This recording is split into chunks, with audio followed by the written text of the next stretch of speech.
Good morning, ladies and gentlemen. The topic of today's lecture is the second part of the chapter which I started last time, and this chapter is regarding the acquired disorders of dermal connective tissue.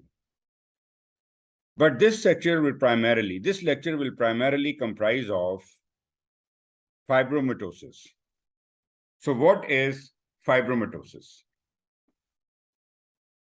Fibromatosis is the fibrous overgrowth of dermal and subcutaneous connective tissue, which occur in certain sites and at certain ages. And some of the resulting syndromes are clinically and histologically distinctive and well-defined. The syndromes are characterized by invasiveness and high local recurrence, but usually there is no tendency to metastasize.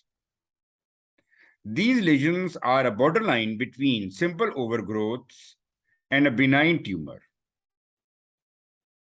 And it should not be considered as neoplastic, but because of the tendency of local invasion and recurrence, it comes between a simple overgrowth and a benign tumor. A closer understanding of biofibroblasts and the regulatory pathways of cytokines and the growth factors, such as transforming growth factor beta, should enable the development of effective and specific anti-fibrotic drugs, which we are going to discuss later on in this lecture. So the lesions that comprise of fibromatosis may be single or multiple, and the likelihood of recurrence after surgery varies with the location of the lesion and age of the patient. The fibromatosis usually occur in two major groups: the superficial fibromatosis or the fascicle fibromatosis and the deep fibromatosis. So the superficial fibromatosis include the Palmar fibromatosis, the plantar, penile, and the knuckle pads. While the deeper fibromatosis, which are actually the non-metastasizing fibrosarcomas, have a tendon-like consistency and accounts for the alternative name of desmoid tumors. So we will start our talk with the most common kind of fibromatosis, which is the Palmar fibromatosis, also known as the Dupuytren's contracture. This is a fibromatous hyperplasia of Palmar aponeurosis, characterized by nodular thickening of the Palmar fascia with associated flexion contraction of one or more digits. This condition seems to be due to a reactive proliferation of fibroblasts with no inflammatory component, and the basic cause is, however, obscure, but the free radical productions secondary to ischemia is the main etiology involved. The prevalence in general population is 2 to 6%. That is not, of course, low, but approach 20% or more in elderly males and in patients with AIDS. The age of onset is usually 30 to 60 years and commoner in men. There is a long list of associated diseases with Palmar fibromatosis, and 5% of the patient, the condition is associated with other fibromatosis such as knuckle pads or keloids. And this is then termed as the polyfibromatosis syndrome. It occurs more commonly in patients with alcoholic cirrhosis, with epilepsy, and with diabetes. Other conditions that are claimed to be associated with Dupuytren's contracture include periarthritis of the shoulder, chronic lung disease, gout, trauma, and ulnar nerve damage. Phenytoin appears to stimulate fibrosis in polyfibromatosis syndrome, and it also causes gingival hyperplasia. High alcohol consumption, smoking, trauma, notably by use of vibrating hand tools, are also implicated in causing Dupuytren's contracture. So, histopathologically, the Palmar fibromatosis comprises of hyperkeratosis and acanthosis, then a usual connective tissue, and deep down, the eosinophilic connective tissue with uniformly oriented fibers. The lesions are composed of spindle-shaped cells with elongated and vesicular nuclei containing small nucleoli, as you can see here, and occasional mitosis. So the early stages, there are proliferating fibroblasts, and later on, they convert into myofibroblasts, which have some properties of smooth muscles. The advanced stages, there is an increased concentration of type 3 collagen, an increased level of tissue metalloprotein inhibitors.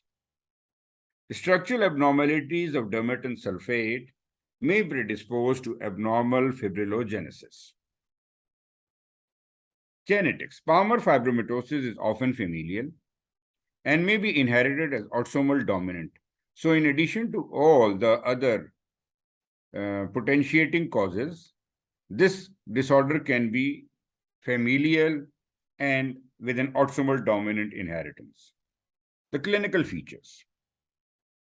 Nodules may be painful initially, although the condition typically develops insidiously over several months and years, and usually involving the ulnar half of the hand. You can see this contracture on the ulnar half of the hand. The insidious progression of fibrosis over several years cause flexion contracture of the little and ring finger. And there is often puckering of the overlying skin. You can just see this puckering here. If left untreated, there may be some improvement after many years, and progression is also seen. So the management. The advice of a hand surgeon or a plastic surgeon should be sought. Traditionally, complete removal of the Palmar aponeurosis is recommended, although subtotal fasciectomy is more favored. Collagenase injections are now more widely practiced. They are not available here, but it is practiced in most part of the world. Allopurinol decreases the free radical production, and vitamin C prevents the progression of progression of the disease by acting as free radical scavengers. So these two drugs have a potential in stopping the progression of the disease. Other non-surgical approaches include continuous slow skeletal traction, radiotherapy, DMSO, vitamin E, and steroid injections and interferon. By steroid injection, we mean intralesional triamcinolone. High-dose tamoxifen following minimally invasive surgery reduce the risk of fibrosis in short term. There is a newer development of use of relaxin gene therapy on Dupuytren myofibroblast in vitro and has a potential for use in vivo. Then comes the second kind of fibromatosis, that is the plantar fibromatosis. It is a rarer condition than the Palmar fascial fibromatosis, although it is often associated with it. It most commonly affects the medial half of the midfoot, presenting as one or more nodules, which may become painful and ulcerate. In 25% of cases, it is bilateral. The fibromatosis rarely results in contractures, but tend to be locally invasive and tend to recur after excision. And the differential diagnoses include keloids and fibrosarcoma. Complications are rare, although squamous cell carcinoma has been reported. So you can see these nodular lesions on both medial aspect of the feet, making the walking very difficult. Management is conservative management may be best in early treatment, that is special footwear. Higher energy shock wave therapy reduces pain. Total excision of the lesion and entire plantar fascia seems to give best result with low incidence of recurrence. Now we come to the third kind of fibromatosis, that is the Peyronie's disease or the penile fibromatosis. Penile fibromatosis is characterized by one or more irregular dense fibrous plaques in the penile shaft. These commonly result in painful erection and curvature of the erect penis. The penile fibromatosis may occur as an isolated abnormality or as one of the components of polyfibromatosis syndrome in association with palmoplantar fibromatosis, keloids, and knuckle pads. It is now thought that the reported association with the use of an alpha adrenoreceptor blocking drug, there may be a genetic factor, but reliable studies of the mode of inheritance is lacking. Highest incidence is seen in men between 40 to 60 years and is much less common than Palmar and plantar fibromatosis. Presentation. The disease usually presents with a thickened subcutaneous plaque, rubbery or hard, usually on the dorsal aspect of penis in distal third. The erectile deformity may make vaginal penetration impossible. Fibrosis of underlying cavernous erectile tissue may lead to constriction or wasting of the penile shaft, leading to flaccidity of the distal portion of the penis. The course is unpredictable. The pain generally subsides within a few months, but fibrous plaques remain unchanged or they progress.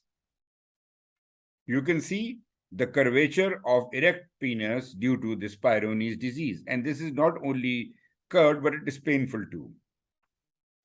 Investigation. The severity of disease and response to treatment can be evaluated by high resolution ultrasound, CT or MRI of the erect penis. If necessary, an erection can be induced by intracavernous injection of piperine to highlight the fibrosis.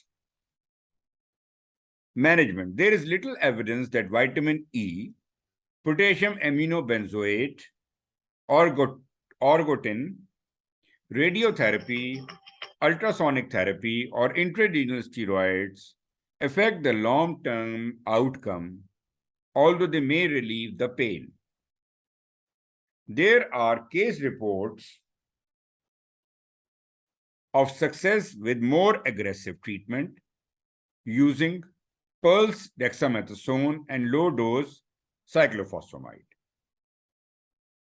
A recent study suggests that iontophoresis with verapamil and dexamethasone, which is also known as the electromotive drug administration, helps in some cases.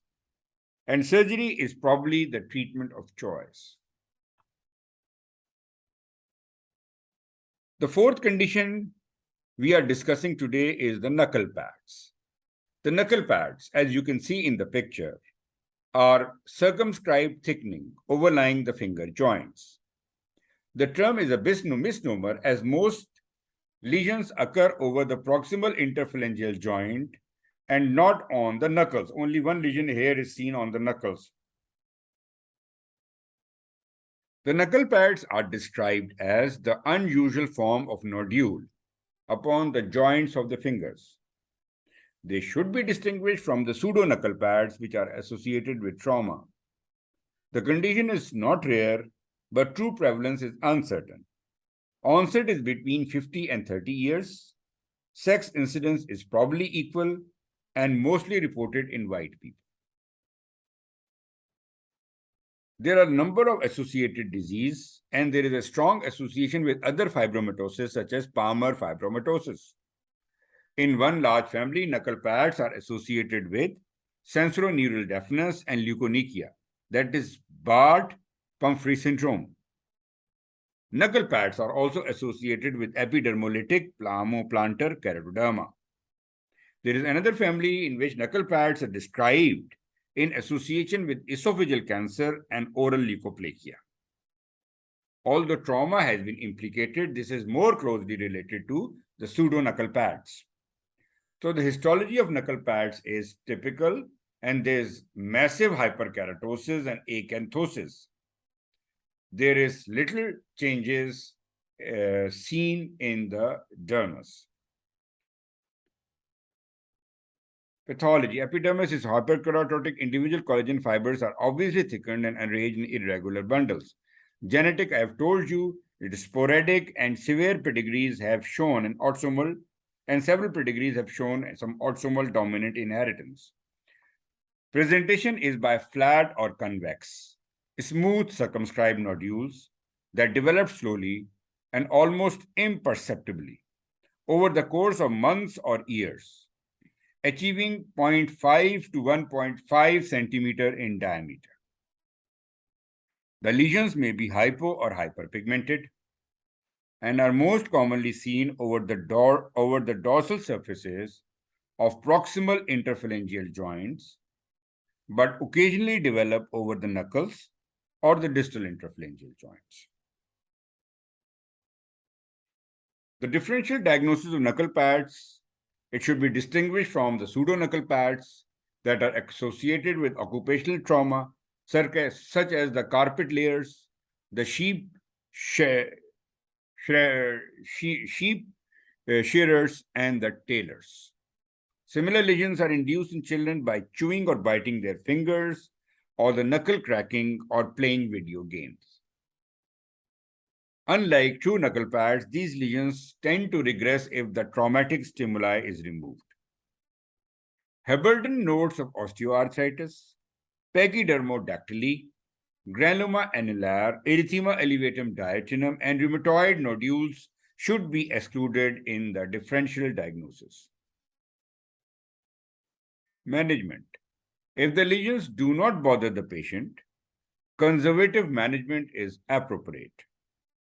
Intralesional triamcinolone or cryotherapy are ineffective and often painful. Intralesional 5-fluorouracil inhibit the fibroblastic proliferation and show some promise.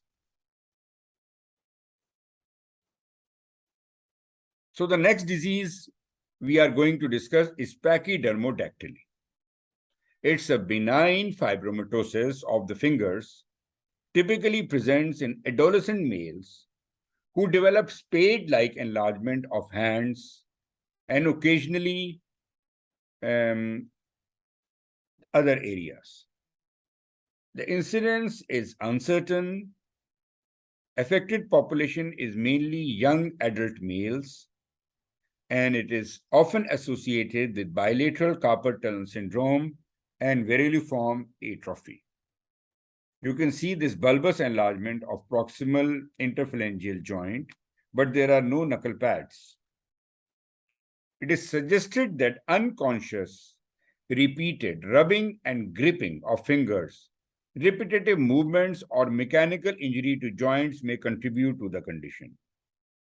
It produces symmetrical diffuse swelling of skin around the dorsal and lateral aspects of proximal interphalangeal joints of index ring and middle finger.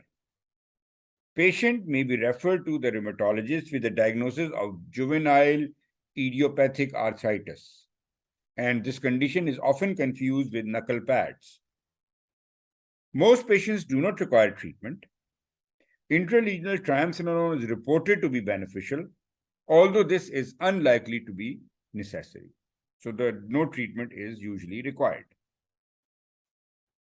Another condition which we are going to discuss is white fibrous papules of the neck. This is an asymptomatic small white fibrous papules around the neck, described in several Japanese, Iranian, and European patients. Number of papules range between 10 to 100. Seen in middle-aged to elderly men, papules are round to oval, clearly marginated, and non-follicular. Histology unremarkable. These are the white, yellow or white papules seen on the neck. It is suggested that there may be a relationship between the fibrous papules of the neck and acquired elastolysis of the papillodermis. The lesions of pseudoxanthoma elasticum, like papillodermal elastolysis, coexist in patients with white fibrous papules, suggesting that they are part of the same disease spectrum. These changes are attributed to aging or photoaging. Another condition we are going to discuss is camptodactyly. The camptodactyly is non-traumatic flexion deformity affecting the proximal interphalangeal joint of one or more fingers. Most cases are congenital, although some familial cases present in adult life which are associated with erosive arthritis. There is equal sex incidence, and camptodactyly is a feature of a variety of syndromes. You just remember the names, that is CACP, CAT, SHL, Blau, and Carpesponi, and Weaver syndromes, of which several has the molecular defects identified. Congenital camptodactyly is most notably associated with some non-inflammatory arthropathy. Clinical feature. The deformity, although there, but it is asymptomatic. Most cases, the affected child present with clinical feature of related syndromes. The affected females show from birth a flexion deformity at the metacarpophalangeal joints of the thumb and the proximal interphalangeal joint of little finger. Some fingers show swan neck deformity and hyperextensible metacarpophalangeal joints. Lesions are persistent. So you can see this flexion deformity of the little and the ring finger here. Treatment, if required, is surgical. However, results are usually unsatisfactory. Techniques including tendon transfer and a flap with vascular reconstruction are better techniques for a better management. So this next topic is juvenile fibromatosis. The term juvenile fibromatosis is applied to a group of disorders occurring in infants and young children, characterized by proliferative activity of the fibroblasts. There is a tendency to local recurrence, but unlike fibrosarcoma, they do not metastasize. The group includes a number of well-defined clinical entities, which include the infantile myofibromatosis, fibrous hamartoma of infancy, juvenile hyaline fibromatosis, infantile digital fibromatosis, calcifying aponeurotic fibroma, and giant cell fibroblastoma. So we are not going to discuss all these conditions, but we are going to discuss two of these conditions here. The infantile myofibromatosis is characterized by solitary or multiple fibrous nodule developing in infancy in skin, striate muscles, bone, and occasionally viscera. In around 50% of the patients, the lesion is solitary and predominantly affecting head and neck region. Multiple lesions can occur with or without visceral involvement. Around 60% of lesions are present at birth and around 80% by the year of 2 years. There is slight male predominance.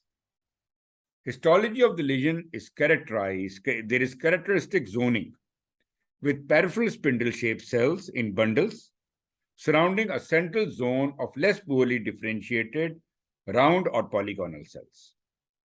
And immunohistochemistry staining is positive for vimentin and alpha smooth muscle elastin and negative for desmin and S100. So these are the peripheral cells, which are the spindle-shaped cells, myofibroblasts, having eosinophilic cytoplasm and elongated vesicular nuclei, and they are arranged in fascicles. Then these are the central area, and the cells are small and rounded with scanty cytoplasm and round nuclei. They are arranged mainly around the blood vessels. You can see these blood vessels. Mitosis are evident. Clinical features. As I've told before, solitary or multiple nodules, mostly on head and neck region, and rarely on arms. The lesions, however, can occur anywhere on the body. If lesions are multiple, then there are chances of visceral involvement and the lesions may ulcerate. It's a benign process, but presence of systemic involvement may result in considerably worsened prognosis, with 30% of the mortality. Many solitary and eventually multiple cutaneous lesions involute spontaneously. However, the systemic involvement carries the worst prognosis. So you can see the multiple large nodules seen on the multiple nodules are seen on the on this child before 2 years of age. First line management is patients without systemic involvement can be managed conservatively. Debulking surgery without attempting complete removal may be necessary if tumor compromise the functions. Second line treatment include chemotherapy with low dose vinblastine and methotrexate. The second of the juvenile fibromatosis we are going to discuss is juvenile hyaline fibromatosis. This is a disorder of glycosaminoglycan synthesis, which is characterized clinically by skin papule or tumors, gingival enlargement, osteolytic lesions, and joint contractures. Onset is in infancy with slight male predominance. Inheritance is autosomal recessive. Increased chondroitin synthesis has been demonstrated in skin fibroblasts cultured from the tumor tissues. The skin lesions contain amorphous eosinophilic ground substance in the dermis. The collagen fibrils are fewer and thinner than in normal skin. So this is the histology of juvenile fibromatosis. This field is largely acellular and comprised of intensely eosinophilic hyalinized collagen-like material. Among this hyalinized material, plum spindle-shaped cells are seen. These are spindle-shaped cells. The condition present at birth or early infancy. A small pearly papule or nodules, particularly on the face and neck, develop. Large subcutaneous tumor develop, particularly on the scalp. These may be hard or soft, fixed or mobile, and may ulcerate. The gingival hypertrophy is commonly present, and flexion contracture of fingers, elbow, hips, and knee also develop.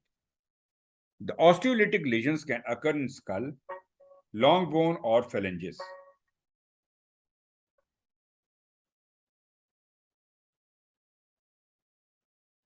This is the clinical appearance of juvenile hyaline fibromatosis. It's a rare autosomal recessive disorder with large uncircumscribed mass seen on back of the scalp.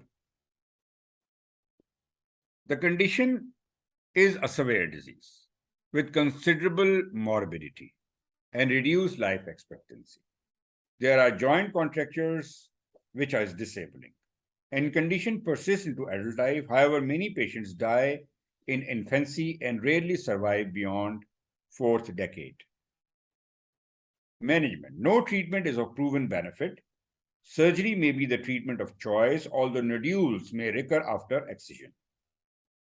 The tumors do not respond to radiotherapy. Joint contractures may respond to intralesional steroid injection in early stages, and patient may benefit from systemic steroids and physiotherapy. Other benign fibrous cutaneous nodules. Among this heading, we are going to discuss the nodular fasciitis. We are not going to detail here. We are not going to discuss it in detail here because we have discussed already in other sections. It is a condition with fibroblastic proliferation of one or more nodules, usually on the limbs and the trunk. Collagenomas. The collagenomas or the collagen nevus is a form of connective tissue hematoma, which may manifest as a single or localized group of fibrous dermal papule or plaque. And the shagreen patch of tuberous sclerosis is an example of collagenoma. Multiple fibrous dermal nodules may develop as sporadic cases, called as eruptive collagenoma, or as an autosomal dominant genetic disorder, familial cutaneous collagenomas. Elbow papuloid form of epidermolysis bullosa known as the Pacini syndrome. This rare form of EB is characterized by development of ivory white papules on the trunk, which histologically show connective tissue hyperplasia. Buschke-Ollendorff syndrome.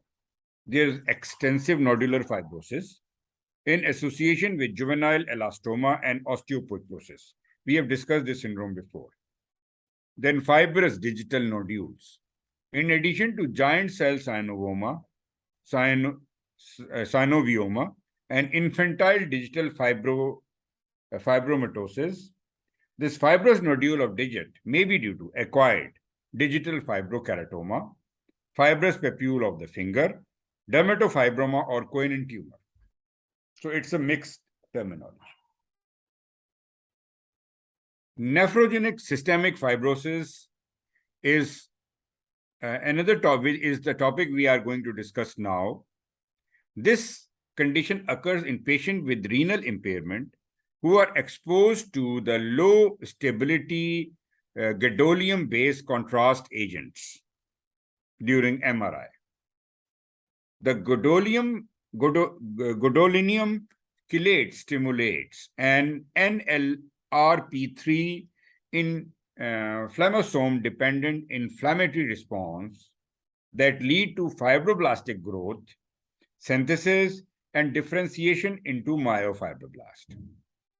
Initially thought to be restricted to skin, but now there are several reports of involvement of lungs, myocardium, striated muscles, which contribute to high mortality. Patients usually complain of myalgia initially, mostly seen in elderly with equal sex instance. Pathology is the dermal mucin is detected. Lots of dermal mucin is detected with Elchian blue staining, and increased collagen and elastic fibers are laid down in haphazard bundles in the dermis and subcutis. Clinical features. There is irregular erythematous or brown indurated plaques with amoeba-like projections and islands of sparing occurring chiefly on the lower trunk and the legs. Typically, face is spared, and sometimes skin have a PUD orange texture. So you can see this induration with typically amoeba-like or irregular frond-like growths. Then this is an advanced case, show extensive brawny plaques with a PUD orange appearance.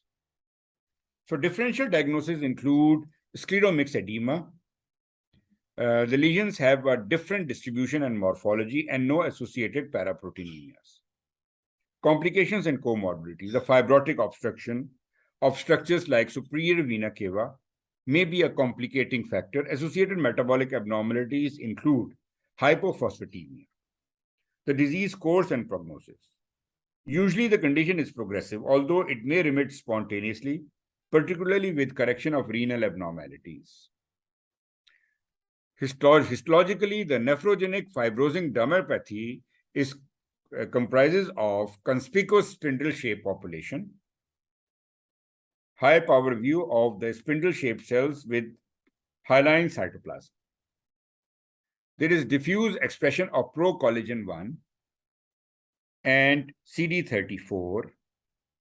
Scattered CD68 positive histocytes are also seen, and factor 13A positive cells are also conspicuous. Management. The most important aspect of management is to maximize the renal function. Thalidomide, hydroxychloroquine, corticosteroids, immune modulators like etanercept and rituximab, PUVA, intravenous sodium thiosulfate, and extracorporeal photopheresis have all been used empirically. Therapeutic plasma exchange offers pain relief. Renal transplantation is sometimes associated with remissions. Prevention should be achieved by adherence to the guidelines for the use of gadolinium chelates in radiology. And always order the renal function test before using any contrast medium in radiology. Environmental and drug-induced sclerodermas. A variety of environmental triggers, including drugs and occupational toxins, stimulate a localized or diffuse scleroderma-like reaction in genetically susceptible hosts. And the chemicals include vinyl chloride, silica dust, organic solvents like toluene, benzene, trichloroethane, ethylene, epoxy resins, and toxic oil syndrome. Drugs that induce scleroderma-like changes include pentazocine, heparin, etanercept, bleomycin, penicillamine, valproate sodium, and cocaine.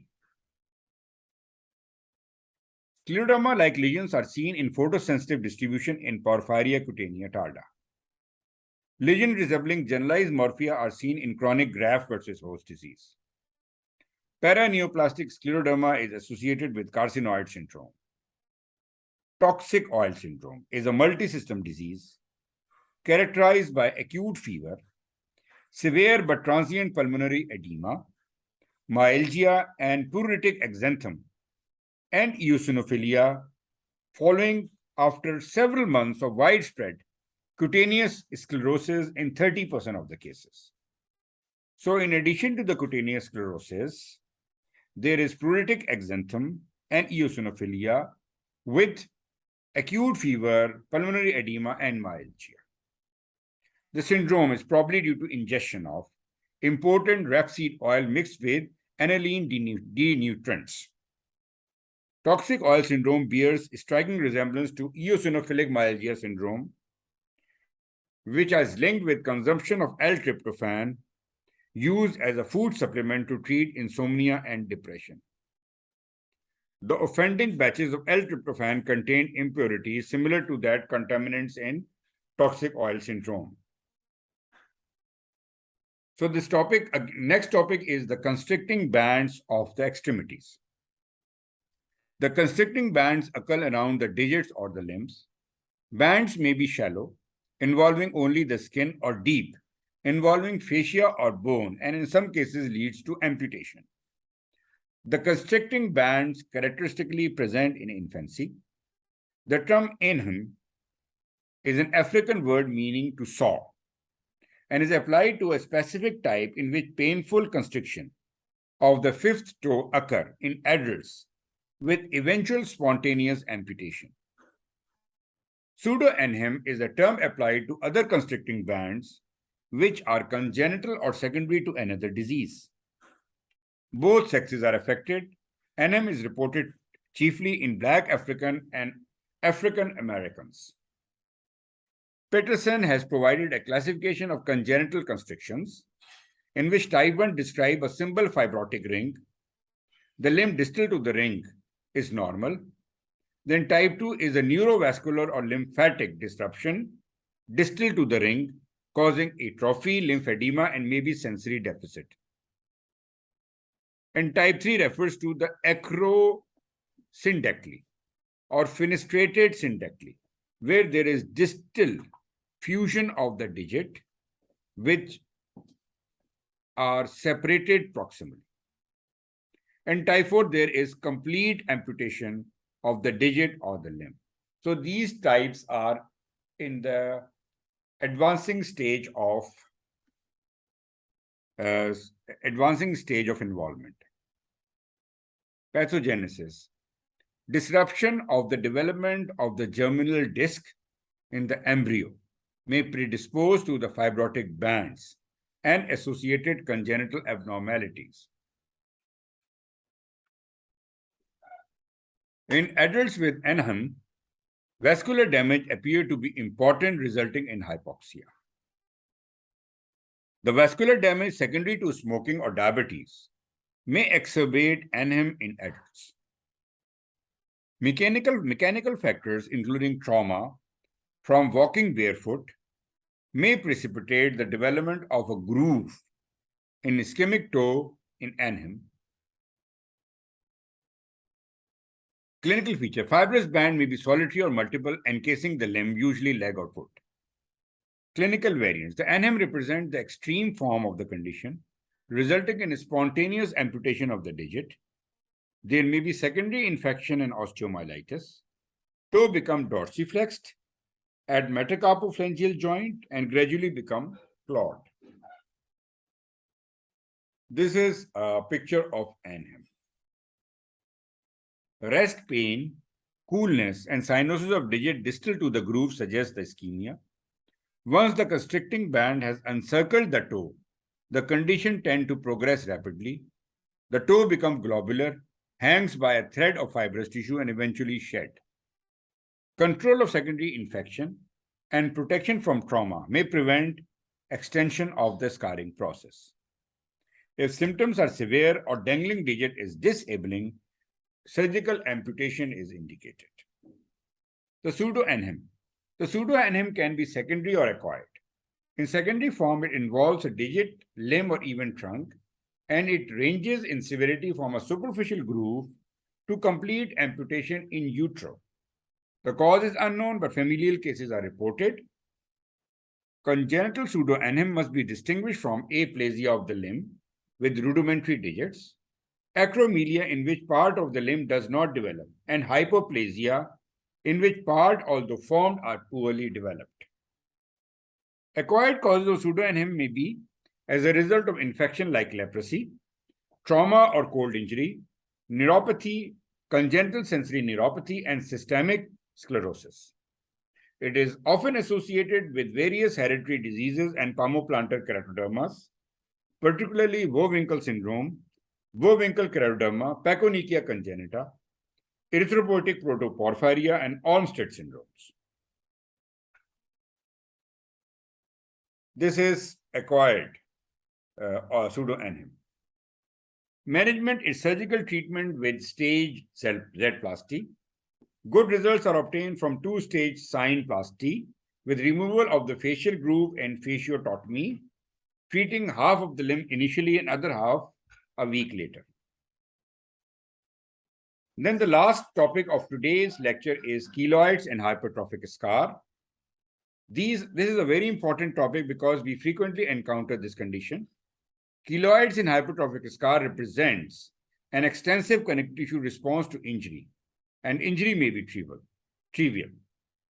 Keloid is a benign, well-demarcated overgrowth of fibrotic tissue which extend beyond the original boundaries of the defect. However, the hypertrophic scar is similar but remain confined to the original defect and tend to resolve after several months. Keloid does not. Both conditions represent different stages of same disorder. Introduction of foreign material, either exogenous such as a suture material or endogenous such as embedded hair, is a risk factor for keloid or hypertrophic scar development. Isotretinoin is reported to delay the wound healing and induce keloidal scarring in patient receiving argon laser, or dermabrasion for acne or rosacea, although this is not 100% proven. Keloid or hypertrophic scar occur in 4.6 to 16% of people of African and Hispanic descent. Keloids are occurring chiefly between the puberty and age 30 years. Women have a greater predisposition of keloid development, and the keloids may enlarge during pregnancy.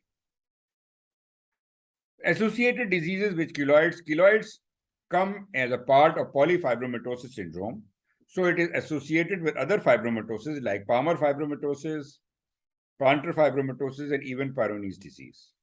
And it is also seen in association with genetic disorders like Ehlers-Danlos syndrome, pachydermoperiostitis, and Robinson-Tabby syndrome. The linear keloids occur in athletes abusing anabolic steroids. They form readily in individuals with acromegaly and following thyroidectomy. Systemic hypertension may promote the development of keloids. Pathophysiology. The biochemical studies confirm that synthesis of type 1 and type 3 collagen is increased in both keloids and hypertrophic scar. The keloid fibroblasts, unlike those from hypertrophic scar, are hyperresponsive to transforming growth factor beta and PDGF. The neuropeptides containing nerves are present, and increased discomfort and itching may be experienced in hypertrophic scar is due to upregulation of opioid receptors. This is a hypertrophic scar. This is less raised and do not extend beyond the boundaries of the initiating injury. On histology, the dermis shows nodular fibrous reaction. The epidermis is stretched and thinned out, and most of the dermis comprises of thick collagen bundles with benign shaped fibroblasts. Keloid, on the other hand, is raised, smooth, shiny plaque, extend beyond the boundaries of original damage. Lesion is distinguished from hypertrophic scar by presence of broad bundles of eosinophilic and hyalinized collagen. You can see this hyalinized collagen, which is typical of a keloid. It is less cellular than a scar. Clinical features. Hypertrophic scar and keloids typically become raised and thickened within 3 to 4 weeks of provocative stimulus. Although keloid take a lot of time to develop, maybe an year. Lesions are initially pruritic and hypersensitive and sometimes accusatively tender. They continue to grow for months or years. And the lesion may present as firm skin-colored, pink or red plaques. Hypertrophic scar remain within the boundaries of initiating wound, while keloids extend beyond that, assuming a dumbbell configuration, but sometimes become bizarre and irregular. Differential diagnoses include fibrosarcomas, dermatofibroma, dermatofibrosarcoma protuberans, a scar sarcoidosis. In endemic areas, hypertrophic scar-like lesions develop in blastomycosis and lobomycosis. The classification of severity. There's Vancouver scar scale, which measures the pliability, height, vascularization, and pigmentation to quantify the disease severity and response to treatment. Then disease course and prognosis. Hypertrophic scar typically regress spontaneously and may take few years, while regression in keloid is much slower and difficult, and keloid tend to expand gradually over the years. So the management. Non-essential surgery should be avoided in sites prone to keloids. The optimal approach involves combination of different modalities. The first line is intralesional corticosteroid, that is triamcinolone acetonide, which inhibit the fibroblast proliferation and collagen synthesis. However, there is a risk of telangiectasias, atrophy, and pigmentary changes, mainly hypopigmentation, and recurrence rate is high, around 50%. Second line agent is self-adherent silicone gel sheeting. It is effective for keloids and hypertrophic scar, more for the scars. A cream made of 20% silicone oil applied under occlusion is also beneficial. So the third line treatment include mechanical pressure with custom-made devices or garments, tight garments. Then intralesional core excision is preferable with post-surgical intralesional steroids. So if bigger keloids are seen in accessible areas, it may be excised, and after excision, immediately after excision, intralesional corticosteroids are given and the lesion is monitored regularly. 5-fluorouracil inhibit the keloid growth in vitro and in vivo, and 2 double-blind studies have demonstrated it's more effective than silicone gel sheeting and intralesional steroids. 5-fluorouracil in combination with triamcinolone is now the most commonly used intralesional injection in our clinics. A small case series demonstrate benefit from bleomycin using multiple puncture technique. Topical mitomycin C and imiquimod reduces the risk of recurrence after shave excision. Photodynamic therapy has cytotoxic effect on keloid fibroblast. In recent randomized study, intrarenal verapamil 2.5 milligram per ml give a comparable result. Ablative CO2 laser carries a high recurrence rate, and pulse dye and ND-YAG laser appears to be more effective, particularly in combination with intralesional corticosteroids or 5-fluorouracil. Low-level red or infrared light emitting diodes suppress fibroblast synthesis and achieve a cosmetic improvement. Other physical therapies include degenerative wave electrical stimulus, inhibitors of pro-inflammatory cytokines like transforming growth factor beta analogs and interferon alpha show promise, perhaps in conjunction with intralesional triamcinolone. So this brings to end of this talk. I thank you for a patient listening, and hopefully next time I am going to complete this chapter, and the last topic will be the perforating disorders. Thank you all and have a good day, and goodbye.